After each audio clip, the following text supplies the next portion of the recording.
Hi friends, welcome back to my channel Padma Suresh kitchen. ఈరోజు Sunday కదండి. Sunday స్పెషల్గా మా ఇంట్లో ఫ్రాన్స్ ఫ్రై అలాగే మటన్ పులుసు చేశానండి.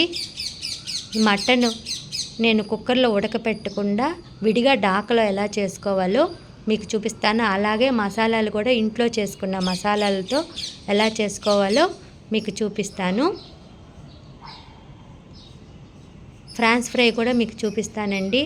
పక్కా రేషియోతో ఎలా చేసుకోవాలో చూపిస్తాను. ఫస్ట్ మటన్ పులుసు కోసం 1 కేజీ మటన్ తీసుకొని కొంచెం పసుపు, కల్లుప్పు, వెనిగర్ వేసి శుభ్రంగా వాష్ చేసి పక్కన పెట్టుకోవాలి. 2 ఉల్లిపాయలు, 3 టమాటాలు, 6 పచ్చిమిరకాయలు కట్ చేసి పెట్టుకోవాలి. మసాలా కోసం కొబ్బరి, వెల్లుల్లిపాయ, అల్లంని గ్రైండ్ చేసి పక్కన పెట్టుకోవాలి.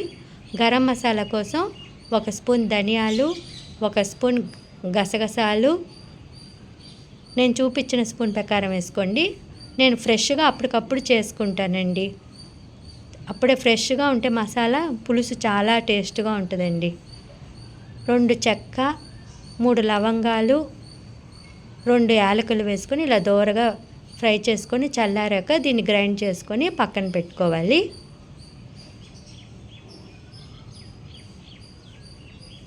ధనియాల పొడి కొంచెం గ్రైండ్ చేశాక కొంచెం 2 వెల్లుల్లిపాయలను కూడా ఇలాగ వేసుకొని గ్రైండ్ చేసుకోవడం వల్ల పులుసు టేస్ట్గా ఉంటుందండి. ఇప్పుడు స్టవ్ మీద డాక పెట్టుకొని ఒక 4 స్పూన్ల ఆయిల్ వేసుకోవాలండి. ఆయిల్ వేడెక్కిన తర్వాత 1 స్పూన్ సోంపు వేసుకోవాలండి. ఈ సోంపు వేయడం వల్ల చాలా టేస్ట్గా ఉంటుందండి. ఇలా సోంపు దోరగా వేగిన తర్వాత కట్ చేసి పెట్టుకున్న 2 ఉల్లిపాయ ముక్కలు, 4 పచ్చిమిరకాయ ముక్కలు, కొంచెం కరివేపాకు వేసుకొని గోల్డెన్ కలర్లో వచ్చే వరకు ఫ్రై చేసుకోవాలండి. ఇలా గోల్డెన్ కలర్లో ఫ్రై అయిన తర్వాత కొంచెం కొత్తిమీర, కొంచెం పుదీనా వేసుకోవడం వల్ల పులుసు చాలా గుమగుమలాడుతూ ఉంటుందండి. ఇలా వేసిన తర్వాత మనం శుభ్రంగా వాష్ చేసి పెట్టుకున్న మటన్ని ఇప్పుడు మనం యాడ్ చేసుకోవాలి. ఈ మటన్ని ఇలాగే తన్నిగానే డాకలో బాయిల్ చేసుకోవచ్చండి. నేను చెప్పినట్టు చేయండి. ఇలా మటన్ వేసాక కాసేపు మూత పెట్టి దాంట్లో వాటర్ వచ్చేదాకా మనం ఉడకనివ్వాలి. ఇలా వాటర్ వచ్చిన తర్వాత ఇప్పుడు మనం పసుపు, 1 స్పూన్ పసుపు, సాల్ట్ని ఇప్పుడు యాడ్ చేసుకోవాలండి. నేను కల్లుప్పు వేస్తున్నాను. నేను చూపించిన స్పూన్ ప్రకారం 2 స్పూన్లు కల్లుప్పు వేసుకోండి. కరెక్ట్గా సరిపోతుందండి. మీరు టేస్ట్ చూడాల్సిన అవసరమే లేదు. ఇలాగ పసుపు, ఉప్పు వేసిన తర్వాత మనం మూత పెట్టి బాగా ఒక 5 నిమిషాలు మగ్గనివ్వాలండి. ఇలా మగ్గ పెట్టడం వల్ల మటన్ మనకి సాఫ్ట్గా అవుతుందండి. ఇప్పుడే సగం మటన్ ఉడికిపోతుందండి ఇలా మగ్గనివ్వడం వల్ల. ఇలాగ ఇప్పుడు దీంట్లో వాటర్ అంతా వచ్చింది కదండి. ఇప్పుడు మనం కట్ చేసి పెట్టుకున్న 3 టమాటా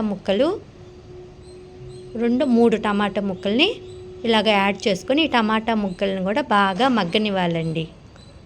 ఒక 5 నిమిషాలు మూత పెట్టుకొని టమాటా ముక్కలు బాగా మగ్గిన తర్వాత ఇప్పుడు ముందుగా మనం గ్రైండ్ చేసి పెట్టుకున్న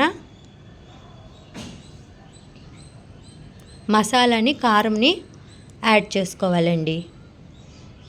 నేను చూపించిన ఈ స్పూన్ ప్రకారం ఒక 5 స్పూన్లు కారం వేసుకోండి. ఇది మసాలా కారం అండి. మీరు షాప్లో కొనే పచ్చికారం అయితే కనుక 2 స్పూన్లు వేసుకుంటే సరిపోతుంది.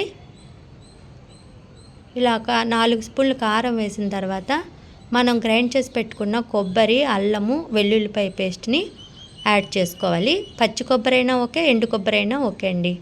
ఏది వేసినా బాగుంటుంది. ఇలా కొబ్బరి, కారం అంతా వేసిన తర్వాత బాగా మటన్ని, మసాలాని బాగా కలుపుకున్న తర్వాత ఇప్పుడు మనం వాటర్ని యాడ్ చేసుకోవాలి. ఈ ముక్కలు మునిగే వరకు మనం వాటర్ పోసుకొని హై ఫ్లేమ్లో మూత పెట్టుకొని ఒక 10 నిమిషాలు బాగా ఉడకనివ్వాలండి. ఇలా ఉడికిన తర్వాత మనం కలుపుకొని మధ్య మధ్యలో కలుపుకుంటూ ఉండాలండి. ఇప్పుడు మూత పెట్టుకొని స్లిమ్లో ఒక 10 నిమిషాలు ఉడకనివ్వాలండి. అప్పుడు మనకి పులుసు చిక్కపడిన తర్వాత మనం గ్రైండ్ చేసి పెట్టుకున్న ధనియాలు, చెక్క, లవంగాలు, గసగసాలు పౌడర్ని యాడ్ చేసుకోవాలి.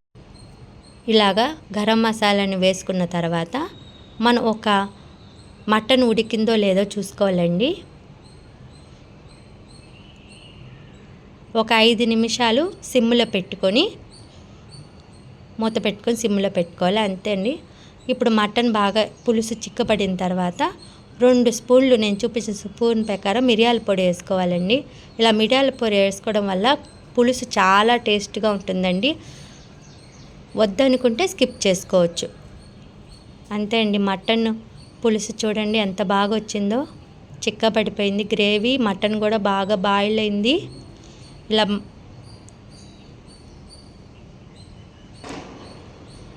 ఇప్పుడు కొత్తిమీరని గార్నిష్ చేసుకోవాలండి. అంతేనండి, టేస్టీగా ఉండే మటన్ పులుసు రెడీ అయిపోయిందండి. ఇప్పుడు ఫ్రాన్స్ ఫ్రై చూపిస్తాను. ఫ్రాన్స్ ఫ్రై కోసము 1 kg ఫ్రాన్స్ని తీసుకొని శుభ్రంగా వాష్ చేసి పెట్టుకొని 4 ఉల్లిపాయలు, 6 పచ్చిమిరకాయలని కట్ చేసి పెట్టుకోవాలి. ఇప్పుడు బాండీలో 4 స్పూన్లు ఆయిల్ వేసిన తర్వాత సన్నగా కట్ చేసి పెట్టుకున్న ఉల్లిపాయలు, పచ్చిమిరపకాయలని వేసుకొని గోల్డెన్ కలర్లో వచ్చే వరకు ఫ్రై చేసుకోవాలి.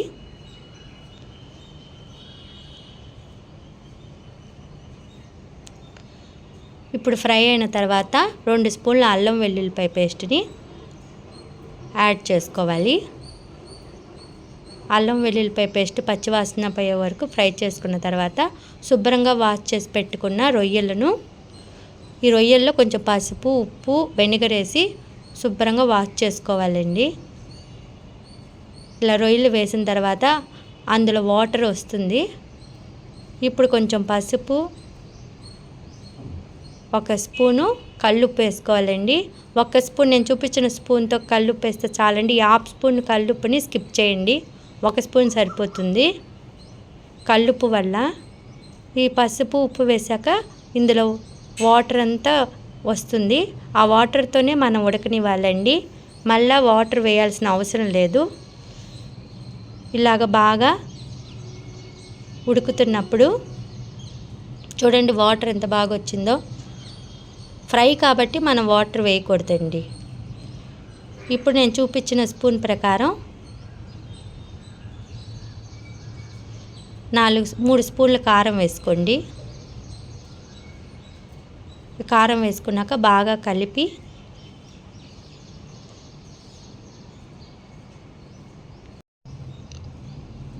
బాగా కొంచెం